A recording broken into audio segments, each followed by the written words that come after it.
Kain na naman tayo. Kinilaw dito. Malinis na to. Tsaka itong suka, tinimplahan ko na rin to. Lagay na natin.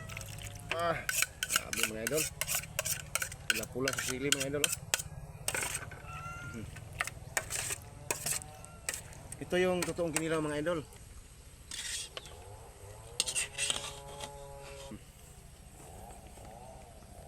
Wala sa langsa. Kaso lang hindi gaano ano. Ano pa hinintay natin? Kain na.